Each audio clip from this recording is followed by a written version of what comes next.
من علم فيه وتعلم من أكرمه فهو مكرم وجزاء الحسنى إحسان. طبتم يا أهل القرآن.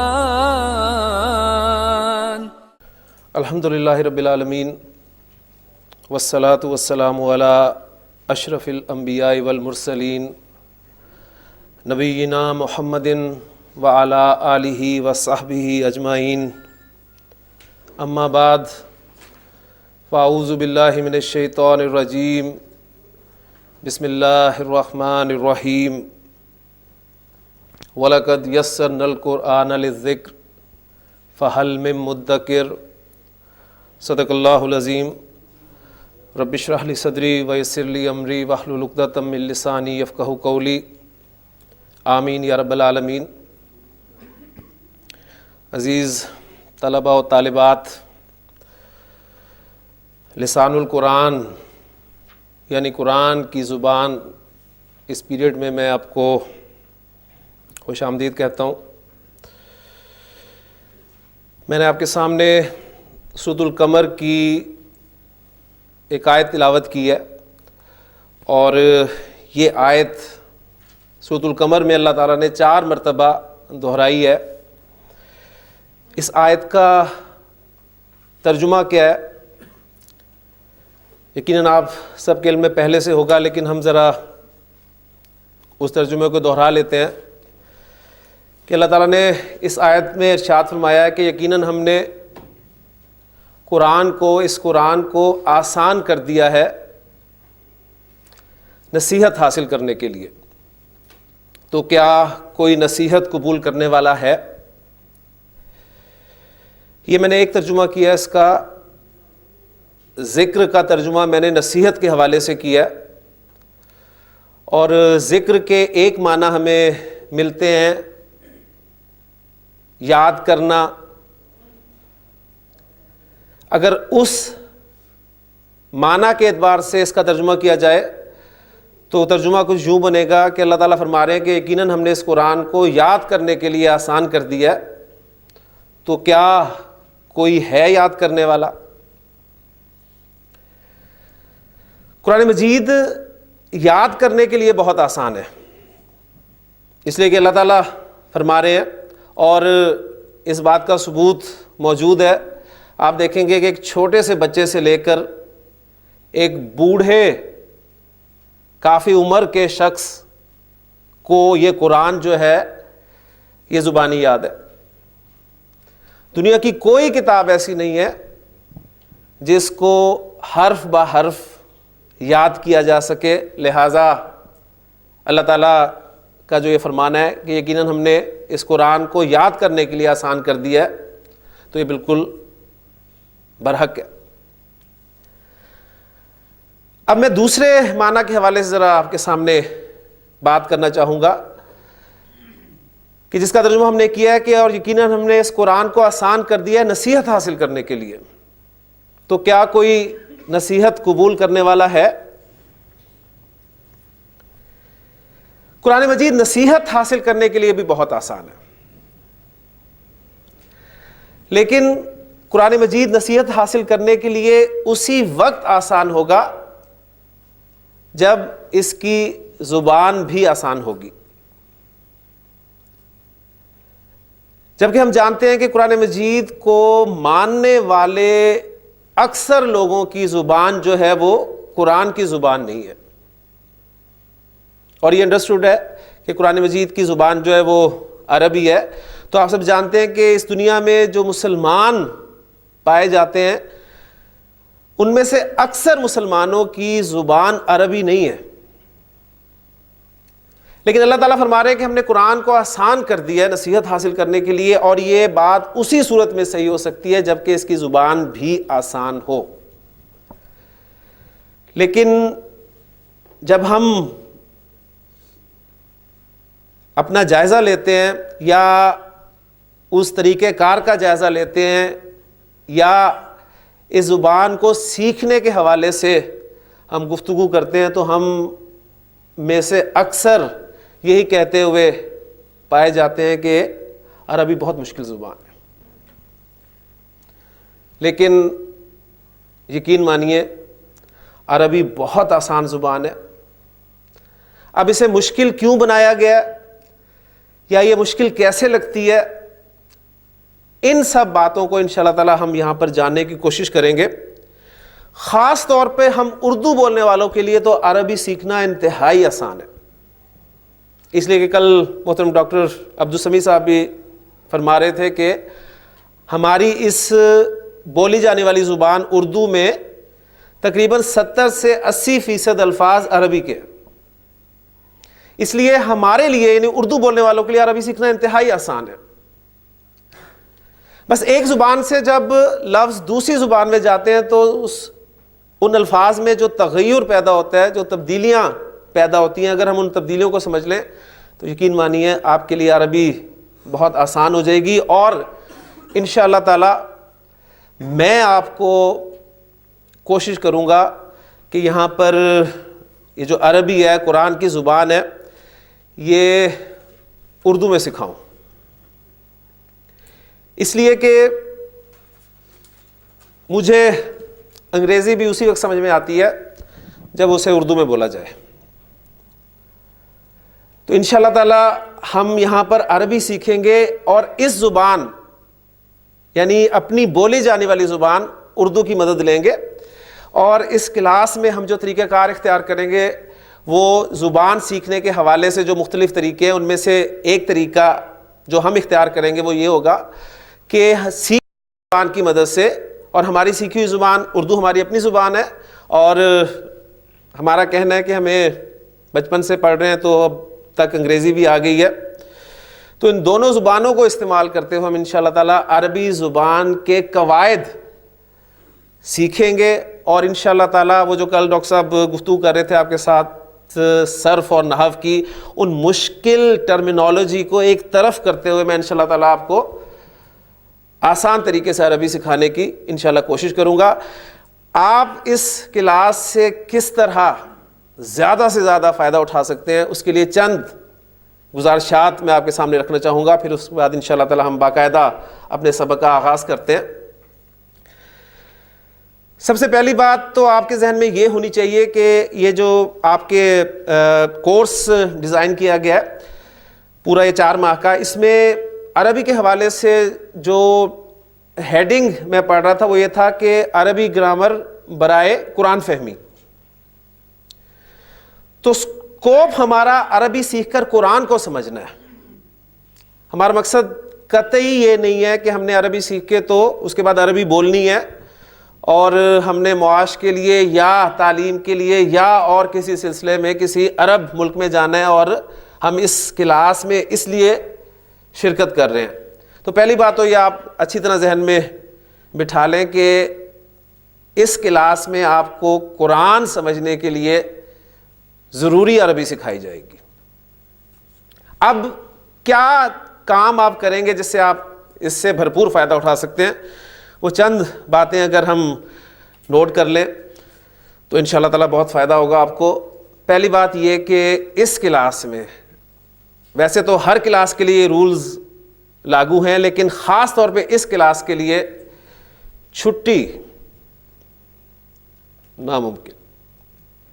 ایک چھٹی تو بہت دور کی بات ہے، اگر آپ 5-10 منٹ بھی لیٹ ہو گئے تو آپ سمجھ نہیں پائیں گے کہ کیا بات ہو رہی ہے، کیونکہ بڑی خوبصورت زبان ہے، بڑی لنکڈ لینگویج ہے، تمام لنکس آپ کے اگر پورے ہیں تو انشاءاللہ تعالی یہ زبان آپ کو ایسے سمجھ میں آئے گی۔ اگر آپ کا ایک بھی لنک مس ہے یا کلیئر نہیں ہے آپ کو پرابلم پیش آئے گی، اس پرابلم کی وجہ سے جو مشکل آپ کو پیش آ رہی ہے اس سے بددلی آپ کے اندر پیدا ہوگی اور آپ یہی رزلٹ لے کے نکلیں گے کہ واقعی عربی بہت مشکل زبان۔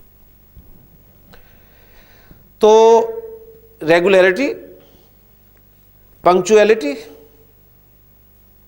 اور پھر جو آپ کو یہاں پر بک دی جائے گی اس بک کے حوالے سے ایک اہم بات، عام طور پہ کلاسز میں یہ کہا جاتا ہے کہ جی یہ ہم نے پڑھ لیا، اب اگلا سبق جو ہے عام طور پہ اسٹوڈنٹس کی بھی عادت ہوتی ہے کہ اگلا سبق پڑھ کر آتے ہیں، تو آپ کو قطعاً اگلا سبق پڑھنے کی اجازت نہیں ہوگی. آپ صرف وہی پڑھیں گے اس کتاب میں سے جو آپ نے یہاں پر پڑھ لیا ہے، اس کو آپ اس کتاب سے دیکھ سکتے ہیں. یہ آپ کو میں ٹپس دے رہا ہوں اس کلاس سے بھرپور فائدہ اٹھانے کے لیے. تو اگر آپ اس میں سے کچھ مس کریں گے تو آپ اس سے یقیناً پھر بھی فائدہ اٹھائیں گے، لیکن وہ جو بھرپور کا لفظ میں نے استعمال کیا ہے وہ مس کر بیٹھیں گے. اور پھر سب سے اہم بات وہ یہ ہے کہ ماشاءاللہ آپ سب پڑھے لکھے لوگ ہیں اور آپ بہت کچھ جانتے ہیں، لیکن یہاں آپ بیٹھیں گے ایک طالب علم کی حیثیت سے. آپ کو جو کچھ معلوم ہے آپ یہ سمجھ کر بیٹھیں گے کہ آپ کو کچھ نہیں معلوم.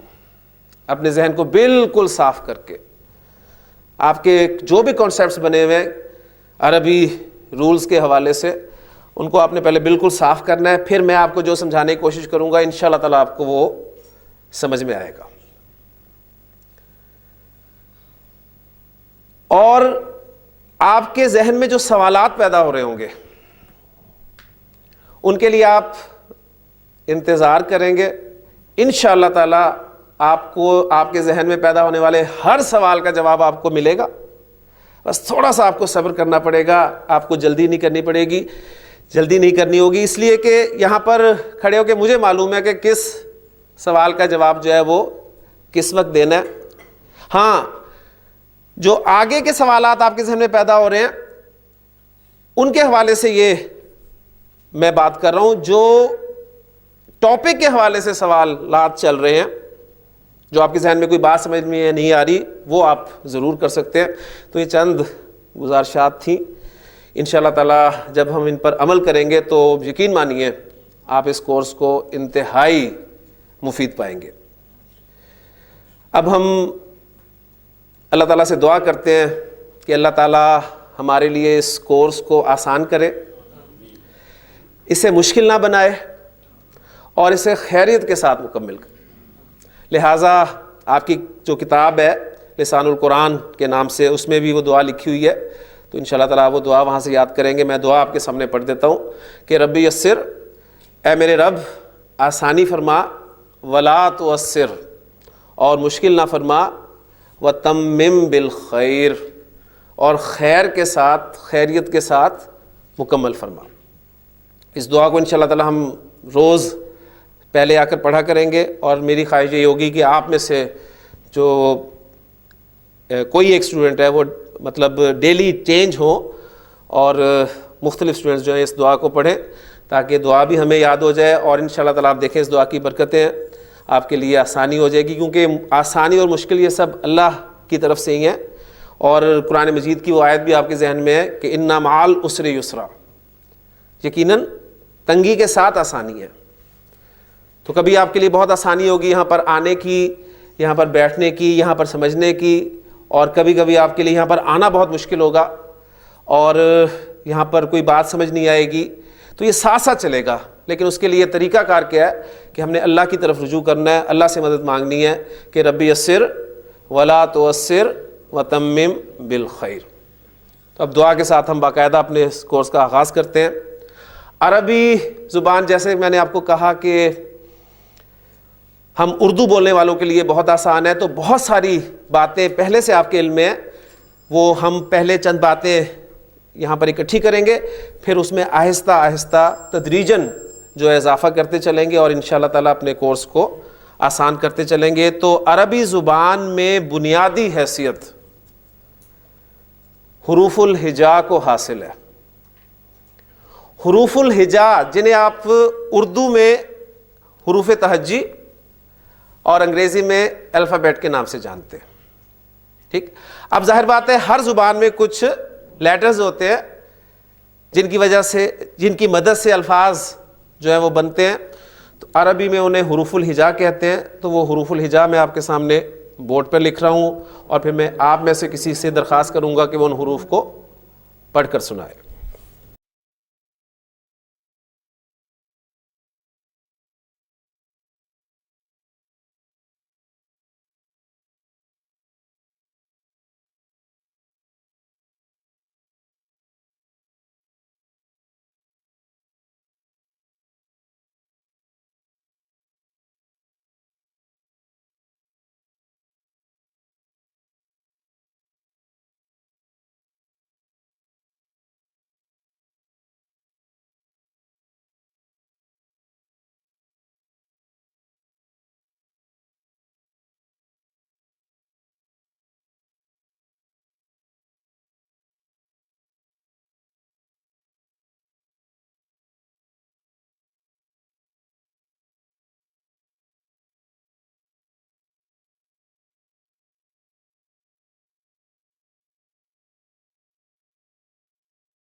حروف الہجا میں نے آپ کے سامنے بورڈ پہ لکھے ہیں اور ہم سب الحمدللہ ان تمام حروف سے پوری طرح واقف ہیں، کیونکہ یہ تمام حروف ہماری بولی جانے والی زبان اردو جو ہے اس میں استعمال ہوتے ہیں اور ہم انہیں پڑھتے آئے ہیں۔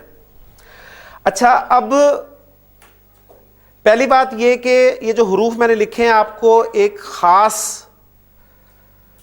ترتیب میں نظر آ رہے ہیں، اور وہ خاص ترتیب یہ ہے کہ کل کتنی لائنز میں نے روز میں نے انہیں لکھا ہے 4، اور ہر لائن میں یا رو میں کتنے حروف ہیں 7۔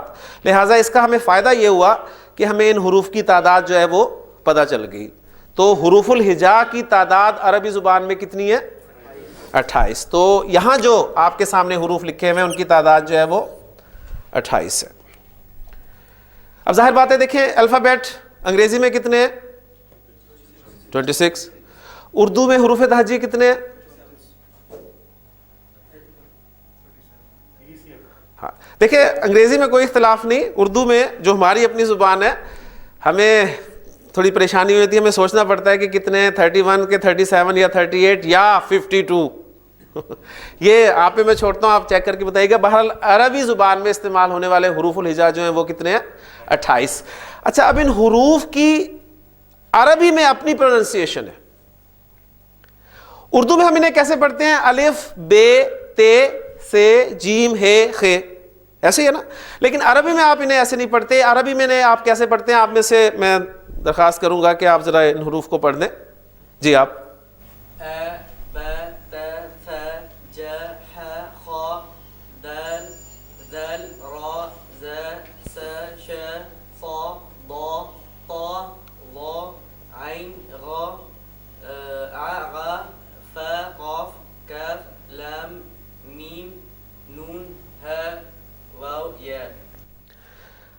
ہاں جی، آپ میں سے کسی کو ان کے پڑھنے سے اختلاف ہو؟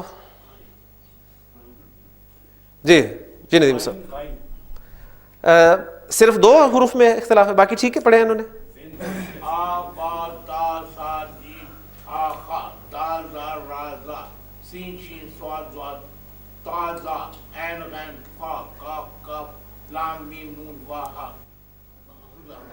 اور کوئی؟ ابھی بھی اختلاف کی گنجائش ہے۔ جی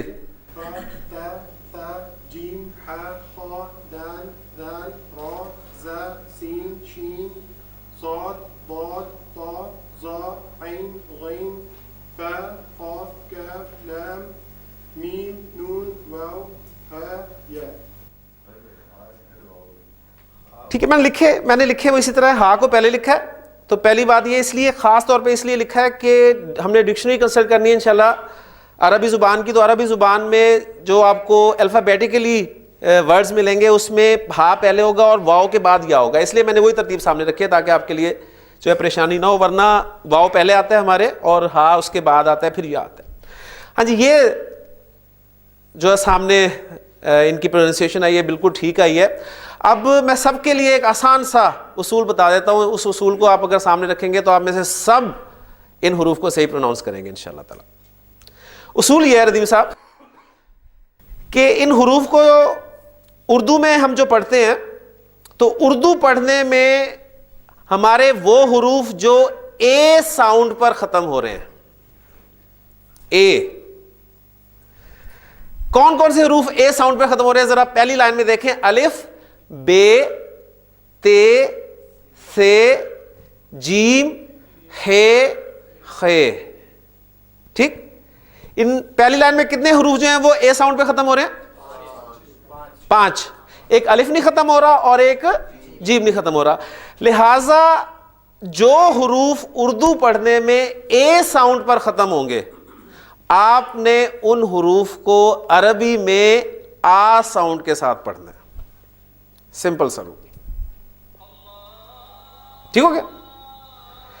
اردو پڑھنے میں جو حروف آپ کے اے ساؤنڈ پر ختم ہو رہے ہیں ان حروف کو آپ نے آ ساؤنڈ کے ساتھ پڑھنا ہے، لہذا الف ناٹ آ، الف با بے با تے تا سے سا جیم ہے ہا خے خا دال ذال رے را زے زا سین شین صاد واد توئے طا زوئے زا عین غین فے فا قاف کاف لام میم نون ہے ہا واو یہ یا. کلیئر ہو گیا جی؟ تو اب آپ کے لیے ساری زندگی کا مسئلہ حل ہو گیا. اب آپ کو پریشانی نہیں ہوگی کہ جی کون سے حرف کو کیسے پڑھنا ہے، ورنہ یاد رکھنا ہمارے لیے بڑا مشکل ہو جاتا ہے. یہ ہم نے اس لیے نہیں پڑھا ہے کہ اب جب ہم الفاظ بنائیں گے تو ان الفاظ میں جو حروف استعمال ہوں گے ان حروف کو ہم نے اسی طرح پروناؤنس کرنا ہے. اب ہم عربی لفظ میں جب بے آئے گا تو ہم اسے بے نہیں بولیں گے بلکہ کیا بولیں گے؟ با. فے آئے گا تو ہم اس کو فا بولیں گے. یہ اس لیے ضروری ہے. کلیئر ہوگی؟ تو عربی زبان میں استعمال ہونے والے حروف جو ہیں حروف الہجا، ان کی تعداد آپ کے سامنے آ گئی ہے 28. ان حروف کی تعداد میں ایک اختلاف ہے. وہ اختلاف ایک حرف کی وجہ سے ہے اور وہ ایک بڑا اہم حرف ہے جو آپ کو ان حروف میں نظر نہیں آ رہا، لیکن آپ کو قرآن مجید میں وہ لکھا ہوا نظر آتا ہے، اور وہ حمزہ ہے. یعنی حمزہ میں نے اس لسٹ میں شامل نہیں کیا. اس کی وجہ کیا ہے وہ ابھی آپ کے سامنے آتی ہے، لیکن اس کے لیے ہمیں ایک بات اور سمجھنی پڑے گی، اور وہ بات ہے حرکات کی. عربی زبان میں جو دوسری اہم چیز ہے وہ ہیں حرکات، اور بنیادی حرکات 3 ہیں. ان سے آپ واقف ہیں: زبر، زیر، پیش. یہ 3 بنیادی حرکات ہیں. ایک اور علامت آپ کو عام ملے گی، ویسے تو اور بھی علامات ہیں لیکن ایک علامت اور ملے گی آپ کو، وہ ہے یہ والی علامت. کیا کہتے ہیں اس کو؟ جزم. ٹھیک ہے، سکون کی علامت، جزم کی علامت. اچھا، اب یہ علامت بورڈ پر لکھتے ہوئے یا آپ اپنی جب کاپیز پہ لکھیں گے تو جلدی میں لکھنے کی وجہ سے اس پیش کے ساتھ جو ہے وہ مکس ہونے کے چانسز ہیں.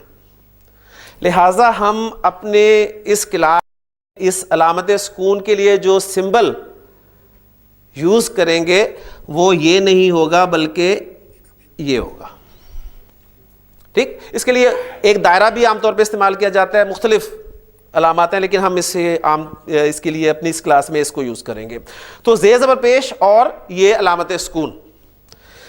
اب حمزہ اس میں شامل کیوں نہیں ہے وہ میں آپ کو بتا دوں کہ ہمارے کچھ بزرگ کہتے ہیں کہ الف اور حمزہ دراصل ایک ہی حرف ہے. الف اور حمزہ میں کوئی فرق نہیں ہے. کچھ کہتے ہیں کہ نہیں جی، الف ایک الگ سے حرف ہے اور حمزہ الگ سے حرف ہے. جو تو الف اور حمزہ کو الگ حروف مانتے ہیں ان کے نزدیک پھر تعداد جو ہے حروف الہجا کی وہ 29 ہو جائے گی. جو کہتے ہیں کہ الف اور حمزہ ایک ہی حرف ہیں ان کے نزدیک تعداد جو ہے وہ 28 رہے گی. تو الف اور حمزہ میں فرق کیا ہے؟ وہ جو یہ کرتے ہیں کہ وہ 2 حروف ایک ہی ہیں لیکن پھر فرق کیا ہے؟ وہ کہتے ہیں کہ الف جو ہے وہ بغیر کسی حرکت یا علامت سکون کے ہے، لیکن اگر الف پر کوئی علامت آ جائے، زبر آ جائے، زیر آ جائے، پیش آ جائے یا علامت سکون آ جائے تو اب آپ اس کو الف نہیں کہیں گے بلکہ حمزہ کہیں گے. تو آج آپ کو جو دوسری چیز پتہ چلی ہے، انشاءاللہ آپ اس کے کلاس میں بہت کچھ سیکھیں گے، انشاءاللہ بہت کچھ سیکھیں گے. تو ایک تو آپ کو دیکھیں وہ اے آ کلیئر ہو گیا الحمدللہ. دوسری آپ کو پتہ چلنے لگی ہے بات الف اور حمزہ کا فرق. اب آپ اس آیت کو سامنے رکھیں جو نبی کریم صلی اللہ علیہ وسلم پر پہلی وحی نازل ہوئی، اقرا بسم ربک الذی خلق. تو پہلا لفظ تھا اقرا. اب اس بات کو سامنے رکھتے ہوئے میری آپ سے درخواست ہے کہ آپ مجھے بتائیں کہ اس لفظ میں الف کہاں ہے؟ اقرا میں اس لفظ میں الف ہے؟ یہ پہلا کیا ہے؟ حمزہ. میں اسے حمزہ کیوں کہہ رہا ہوں؟ اس لیے کہ اس الف پر حرکت آ گئی. اور جو آخر میں الف آ رہا ہے اسے میں حمزہ کہہ رہا ہوں. کیوں؟ اس لیے کہ اس پر علامت سکون آ گئی. لہٰذا اس لفظ میں کوئی الف نہیں ہے, دونوں جگہ پر جو آپ کو الف نظر آ رہا ہے وہ اصل میں حمزہ ہے. لیکن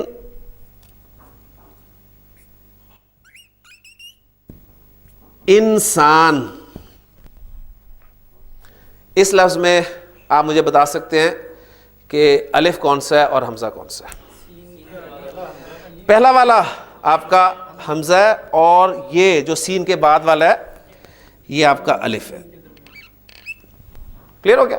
تو الحمدللہ الف اور حمزہ کا فرق بھی ہمیں پتہ چل گیا.